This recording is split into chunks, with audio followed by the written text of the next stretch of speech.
ఇప్పుడు తాతగారి నుంచి మామూలుగా మీ నాన్నగారు అలా అందరికి అన్నదమ్ములకి అంటే హోటల్స్ ఉన్నాయి, థియేటర్స్ ఉన్నాయి, స్టూడియో ఉంది కదా.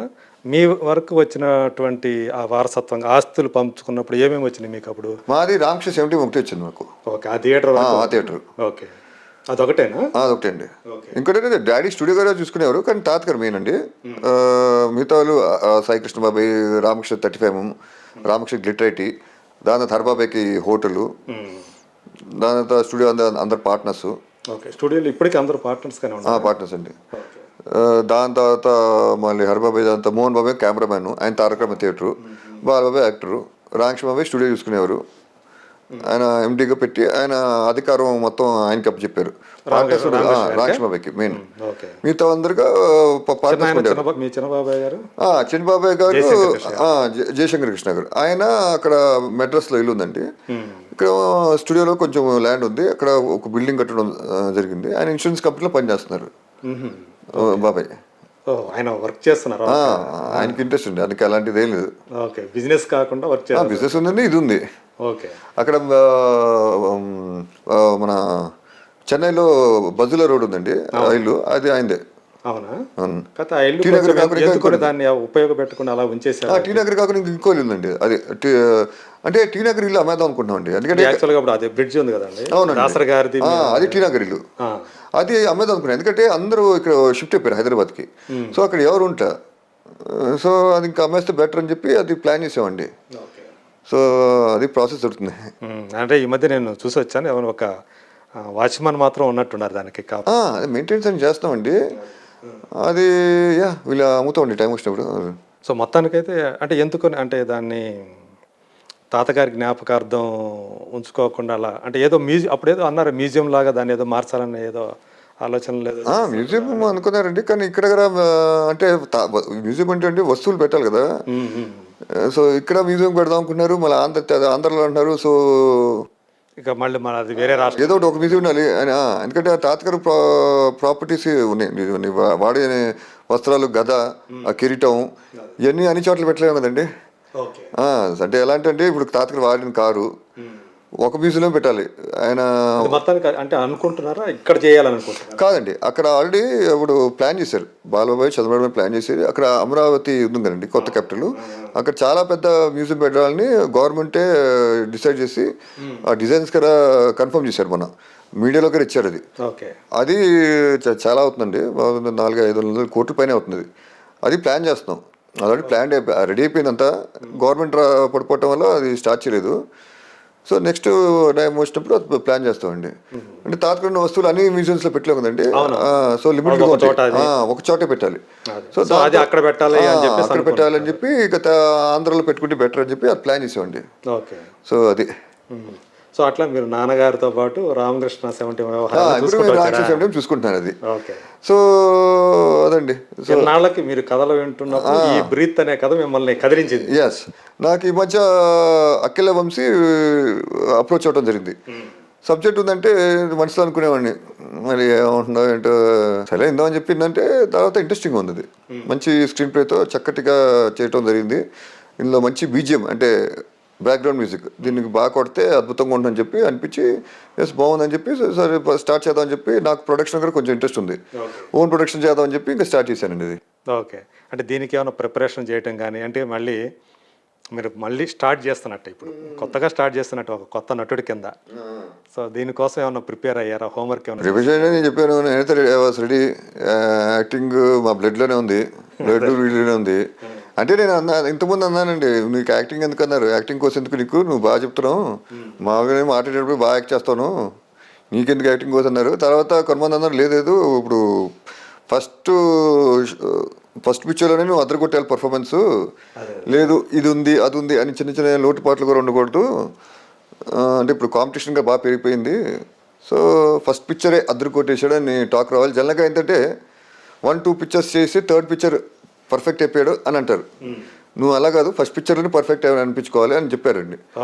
అప్పుడు నేను సరే అభిషేక్ అని మన యాక్టింగ్ మాస్టర్ ఉన్నాడండి, అతను కుర్రోడు, అతను నాకు ఇచ్చినాడు. అతను నార్త్ ఇండియా నుంచి వచ్చాడు, థియేటర్ ఆర్ట్స్. సో మనం వంశీ అని చెప్పాడు, డైరెక్టర్ అఖిల వంశీ. అంటే ఇతను చెప్పే యాక్టింగ్ స్టైల్ వేరేగా ఉంటుంది. అభిషేక్ అతను అది థియేటర్ అచ్చు, మామూలుగా మనకు తెలిసిన natural acting, method acting. Method acting. అవును. ఇది మెథడ్ యాక్టింగ్ అండి. ఇది చేసుకుంటే సరే ఆ టెక్నిక్స్ ఏం తెలుసుకోవడానికి నేను 1 month ట్రైన్ అయ్యాను ఆయన దగ్గర. తర్వాత ఇంకా యాక్ట్ చేశాను మూవీ. ఓకే. సో మీకు డబ్బింగ్ చెప్పేటప్పుడు తర్వాత సినిమా చూసుకున్న తర్వాత అసలు ఏమనిపించింది స్క్రీన్ మీద మిమ్మల్ని చూసుకుంటుంటే? బాగుంది అనిపించింది. ఇట్ వాస్ నైస్, హ్యాపీ అనిపించింది, బాగా చేశాను. అది ఒక్కసారి నేను చెప్పకూడదు, అది జనం చెప్పాలి. ఇప్పుడు నేనేనా అన్న ఫీలింగ్ ఏమైనా కలిగిందా? ఇది నేనేనా ఆ, అంటే మీరు ఒరిజినల్గా ఒకటి, కానీ స్క్రీన్ మీద ఒకసారి అనుకున్నాను కరెక్టే, ఓ నేనైనా యాక్ట్ చేస్తున్నాను, ఇది నేనైనా అని అనిపించింది. కరెక్టే. ఎస్. నాన్నగారు ఏమన్నారు ఈ సినిమా చేద్దాం అనుకున్నప్పుడు? నాన్నగారి నుంచి ఎలాంటి సపోర్ట్ వచ్చింది? ఆయన ఏమైనా జాగ్రత్తలు చెప్పారా? డాడీ ఎప్పుడంటే నేను సబ్జెక్టు ఇలా సబ్జెక్ట్ ఇంత ముందుగా అంటే డాడీ ఎక్కువగా ఏంటంటే తాతగారు లాగా ప్రతిదానికి ప్రతి సినిమాలో ఏదో మెసేజ్ ఉండాలనుకుంటారు. ఓకే. ఎందుకంటే తాతగారు మీరు చూసుకుంటే ఆయన కెరీర్లో ఆయన ప్రొడ్యూస్ చేసిన అన్నీ కూడా సోషల్ మెసేజెస్ ఉంటాయండి, రైతుల మీద, కుటుంబం మీద ఏదో ఒకటి ఉంటుంది. సమాజానికి ఉపయోగపడే ఏదో ఒక మెసేజ్, ఏదో విషయం ఉండాలి. ఉండాలి. సో కాంటెంట్ ఉండాలి. సో ఆ రోజుల్లో చక్కగా స్టోరీస్ కాంటెంట్ మీద తీసేవారు ఎక్కువగా. సో డాడీ అనేవారు ఏదో మెసేజ్ ఉండాలరా, కాంటెంట్ ఉండాలంటారు. అరే బాగా ఇది ఉందే, అది జనంలో సమస్య, ఆ సమస్య మీద సినిమా తీయాలి. కానీ అప్పుడు పాప సర్టిఫికేట్ దొరకలేదు. సో ఇప్పుడు కూడా ఆయన స్టోరీ చెప్పినప్పుడు ఆయన వినలేదు. యాక్చువల్లీ చెప్పాలంటే ఫస్ట్ వినలేదు, తర్వాత విన్నారండి. ఇన్ని అది బాగుంది, ఒక మెడికల్ మాఫియా మీద సబ్జెక్టు చక్కగా చేశాడు డైరెక్టర్ అని చెప్పి డాడీ ఓకే జాగ్రత్త చూసుకో ప్రొడక్షన్. ఎందుకంటే డాడీ పేరు ఊరికనే ప్రొడ్యూసర్గా ఊరికనే పేరు పెట్టారు, నందమూరి జయకృష్ణ అని.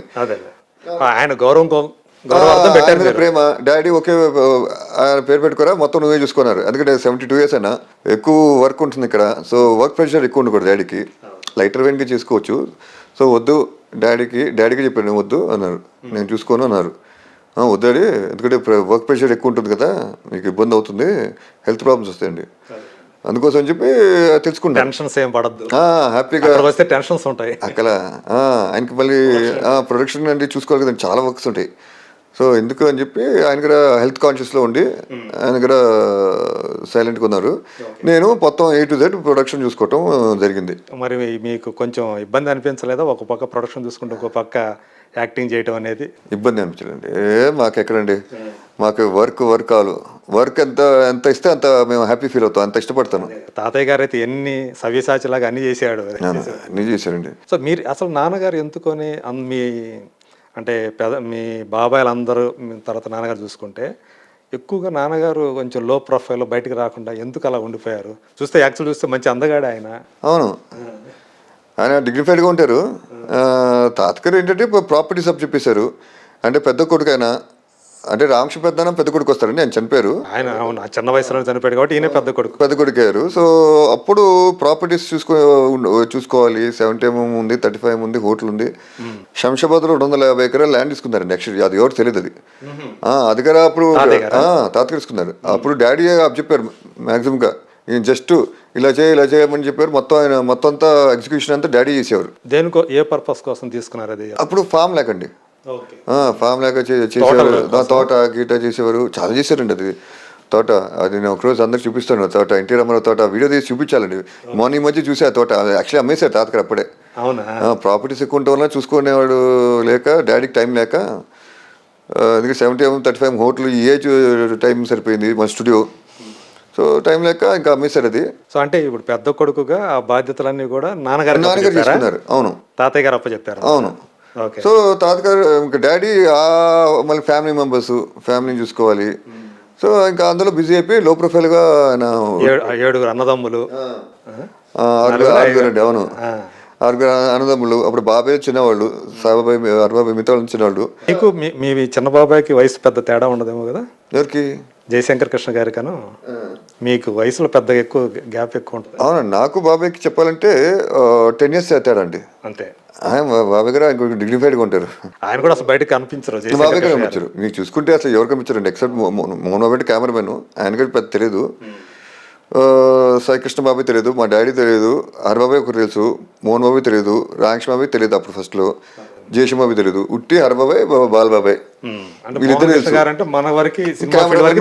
తెలుసు. అవును, ఎక్కువగా తెలీదు, మొత్తం ఈ జనరేషన్ వరకు తెలియదు, అసలు ఎవరికి తెలియదు.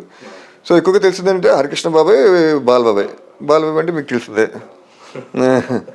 ఆయన గురించి చెప్పగల చరిత్ర.